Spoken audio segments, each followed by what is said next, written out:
Three crypto trends that could be wild in this coming bull cycle. I'm going to go through why I think they are three trends to really watch out for. And I'll also give some sort of a couple of trends that I think maybe not are in the top three, but ones to watch in this coming bull cycle. Before I get into it though, guys, if you're new here and you don't know what this spreadsheet is, these are the first 26 coins that I did videos about on the channel. And in the videos, I showed myself buying up all of these coins. I expected that they were going to make me a lot of cash.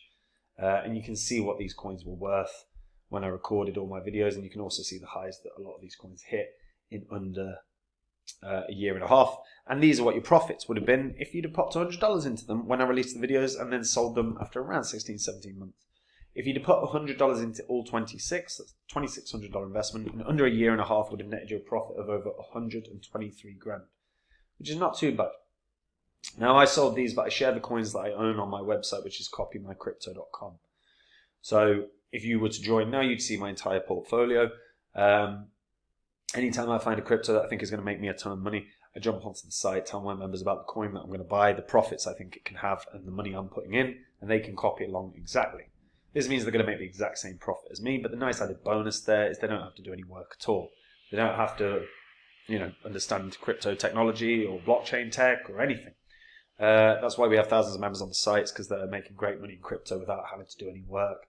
And if you want to see what they've made, that's on the site, along with things I've said in the past, like the whole course I did in 2020 about Phantom and why it would 100x or more. And it's all on the history of this channel, guys. We are in a bull cycle, and if you do not have your portfolio sorted, now is the time. And if you wait 6 months, the profits are going to be gone. So check out copymycrypto.com because it could help you out. Right, first one we'll talk about is Deepin. Now, I've sort of touched on Deepin before. Deepin refers to decentralized physical infrastructure networks. This is the real use case of blockchain tech. At the moment, there is a lot of shit in the markets, right? Meme coins constantly get the excitement going from retail investors because if you land a meme coin, they can do incredibly well. We know this. However, most of them are flashes in the pan. Most of them will die a death. In fact, 99% of them will die a death. There'll be a few that land and do very, very well, but generally they are the highest risk investments that you're going to make in crypto. Deepin, however, has actual use case. It has real world use case. Whether that's computing power, whether that's data, whether that's wireless connectivity, whatever it is, there is actual use case across the board. And there are lots of projects in the crypto space right now that are aiming to contribute to the real world infrastructure through their blockchain tech. Whether that's IOTEX, whether that's Helium, you've got Hive Mapper, as just some examples. You've got File coin, you've got Storage or Storage. I always call it Storage. I know it's meant to be said Storage. Sire coin. There's loads, right? And if you're gonna go down the Deepin route, basically you're looking at what you think is gonna be have the biggest use case. Me personally, I am more interested in DRNs than PRNs. So DRNs are digital resource networks. Digital resource networks are not fixed to a location. So whether that's the sharing of computing power, bandwidth, or storage facilities. Bandwidth is an example of like Theta. Storage facilities, as I've gone through them already, along with computing power, right? DRNs have a wider use case in my eyes than a lot of these sort of physical location-based projects. Now, that's not completely true across the board, but when I look at some of the more physical, more of the PRNs, I feel that there is more of a limited upside to them. So, there are crypto projects out there that are looking at like foot traffic, where you pop in a camera in the front door and you monitor the foot traffic and you get rewarded for doing that. Or you've got ones that are more focused on sort of mapping elements of the world or whatever. I'm not a huge fan, like I said, of the sort of the PRNs. the DRNs, the digital resource networks, are the ones that have huge upside potential. Helium is a good example of that. They've also got their mobile, the mobile coin that they've released as well. So an example of PRN is HiveMapper. Now, HiveMapper has actually done pretty damn well since it launched, but I just see a limited upside here. I'm also not a huge fan of this whole like mapping of the world as a concept, but don't get me wrong, HiveMapper's done incredibly well and probably will do rather well. You know, it's another of the sort of, I believe it's a Solana-based project, and Solana-based projects have done very, very well. Health, I'm less interested in general. In the same way that I'm less interested in certain like health-based play-to-earn games. An example of that is Deepin. Personally, I just see a limited upside to it. I always have. I also see a limit to the amount of people that are going to maintain interest in it. And that's a big thing, keeping interest. I just don't see it. Storage networks have huge upside potential. Bandwidth networks, you know, Theta again is a very good example of that. In theory, Theta could actually resolve a lot of issues that some of the streaming services around the world use. So, yeah, digital resource networks I really think is a really solid area that we're going to see growth in this year. Now, the question is does it pick up in terms of a trend? We'll see, but I think as exposure to the crypto markets becomes more mainstream with the Bitcoin ETFs, real consideration to actual use case is going to come. And as a result, I think they're ones that can do very well. Another narrative that I think is going to take off is this, which is the top Salana killers. Now, look, I personally have always hated the term Ethereum killer, or now we're seeing Salana killer. But something that we've seen in the past year was Solana overtake Ethereum in volume, which was incredible. That should never have happened with the sheer advantage that Ethereum had in terms of like when it started, the size of the ecosystem. And now Solana has beaten Ethereum. You know, it did like a whole month where it had a better volume. It continues to do very well. The next narrative that will take over is, well, if Solana can beat Ethereum, then something out there can beat Solana. Or something out there can beat Ethereum. But it will shift from this Solana movement. So I think that will come. And I think that will probably come via people like me, people like YouTubers or you know, Twitter handles or whatever. But I think what we'll start seeing is a real shift towards there's a Salana killer, there's a Salana killer. I mean, this was the top article I clicked when I typed in Salana killer into YouTube. And, you know, you can see that there's a few that they've written down here. I imagine one is a paid ad. You know, one is Healer Labs. So you got Healer Labs, you got Aptos, you got Near, Avalanche, Shardium,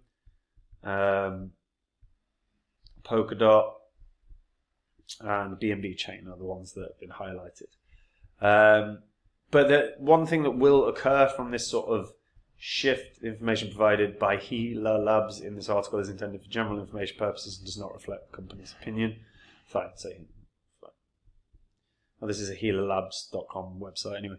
Regardless, I think this is going to be a narrative that takes over, and a large part of that is because Solana does have its own challenges.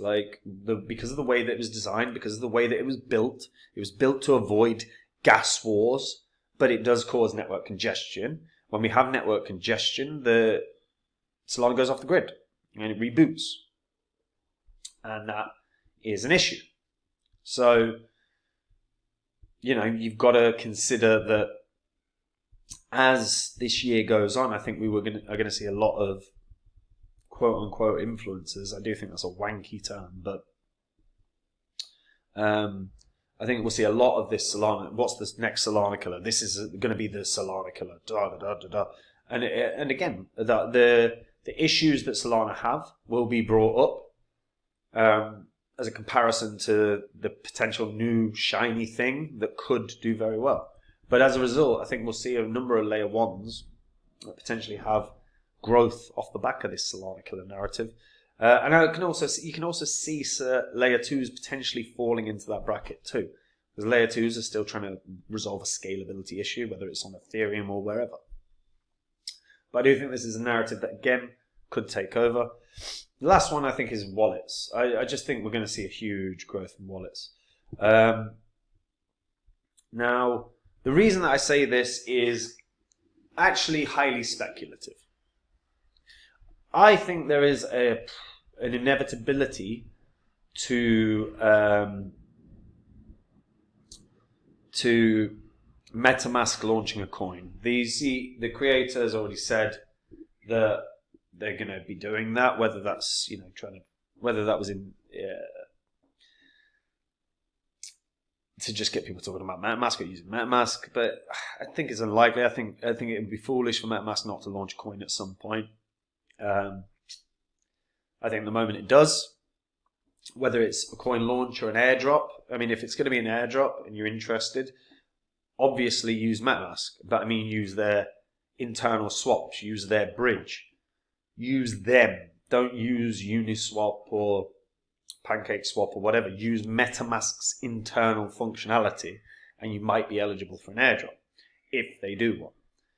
Even if they don't and they simply launch a coin, that is going to end up in the top 50 coins, almost guaranteed, because MetaMask is comfortably the most used wallet in the world. There's nothing close to it. But when they launch a coin, every other coin that is wallet associated is going to do very well. Trust Wallet will bang. You'll see any coin that is wallet specific really, really start pumping. Whether it's Math's an example. But I've got to say, Math, I just want to highlight, fix your name. The name is terrible. You know, if your name is Math, the problem is from getting the word out about your product, it's bloody difficult, because if I go onto YouTube and type in Math, information about your project is not going to come up. What will come up will be teachers teaching maths. It's an awful name that has terrible SEO potential. People are not going to find it. And Math actually is very good. However, no one's ever going to find it. They need a rebrand ASAP, because the name is god awful. Rant over. But yeah, I think there is an inevitability to MetaMask. Now, if they don't launch token this year, then I don't think a wallet. Then I think I'll be wrong about wallets being wallet tokens pumping. But if MetaMask do come out, then yeah, I think everything's gonna shoot up. Honorable mentions. AI is an honorable mention. AI. The only reason I'm not bringing AI up too much, or that I don't want to put it into the top 3, is I think there's going to be a lot of. I think that we're already seeing a lot of projects talking about AI and integration of AI, because they're jumping on the hot trend. It's not necessarily because they have functionality. It's, AI has been incorporated into like hundreds of different cryptos roadmaps out of nowhere. And why? Because they're trying to jump on a trend. So I don't really want to push that narrative. I do think AI coins will probably do quite well, I'll be honest. ChatGPT is going to bang. It's going to continue to be a big talking point in the news, and every time it is, AI coins will do quite well. So it's not really AI is not one like a category to sleep on, but it is something where you've got to understand. There's going to be a lot of projects putting in AI for the sake of putting in AI. And the last one I'm going to talk about is real world assets. Real world asset tokenization, I think, is just an inevitability. Again, the question would be, how soon does that happen? It is obviously going to happen. We're obviously going to see real estate drawn into crypto. We're already seeing the tokenization of gold, and I think there is a very real use case for the real world asset tokenization. but the speed of adoption is always going to be the question. It could be that that really starts kicking off this year, or we might have to wait another 4 years. The introduction of BlackRock into crypto will result in the introduction of real-world assets in some form from them. They've already been investors into certain projects that are talking about that and focusing on real-world asset tokenization. But again, it's just how quick is that adopted? That's a big question. And yeah, some honorable mentions, NFTs, DeFi, GameFi. All three of those things will have some form of run. I think NFTs have a better shot in the sense of I think we're seeing real legitimate use cases for NFTs starting to show up now instead of pictures that no one gives out. But overall, yeah, I think the three that I think are the most interesting in terms of potential momentum, like I said, wallets, Salana Killer, and sort of Deepin. But yeah, and I'm sure I've missed plenty as well. I know I have. But they're three that I think are particularly interesting. I think they're three where, particularly the wallet, if MetaMask launches, that goes wild. I think the Salana Killer thing is going to be a narrative that's caused, and a trend that's caused by influencers. But you can already see that starting to arrive. So, yeah. And Deepin there's an actual fucking utility. It's nice seeing a crypto project that has use case beyond sort of layer 1s and layer 2s, something that's got value. But let me know what you guys think about that in the comments down below. Is there any that you don't like, any that you like, any that you think I've missed? And if so, try not to slate me too much. But yeah, let me know in the comments down below. And guys, if you want to make the same profits as me in the next bull cycle, or in this bull cycle, we're in a bull cycle, all you have to do is go to copymycrypto.com. That's the site I run where I share with my members the coins that I own. Anytime I find a crypto that I think is going to make me a lot of cash, I jump onto my site, I tell my members about the coin that I'm going to buy, the profits I think it can have, the percentage of my money I'm putting in, and the members can copy along exactly. When I sell a coin, I also do the same thing. I tell them what coin I'm selling, at what price I'm selling, and they can copy along. They can get out at the same price. If you want to see what the members made, it's on the site. If you want to see what's said in the past, it's on the site. It's all on the history of this channel. If you wait 6 months to sort your portfolio out, it is going to be too late. You're going to have missed a lot of profits. Now is actually the time to start getting the ball rolling. And if you're not happy, you're unsure, you're looking at your portfolio going, I don't know anymore, then check out copymycrypto.com, guys, because it can help you out. And that's it from me. Have a good day. Bye-bye.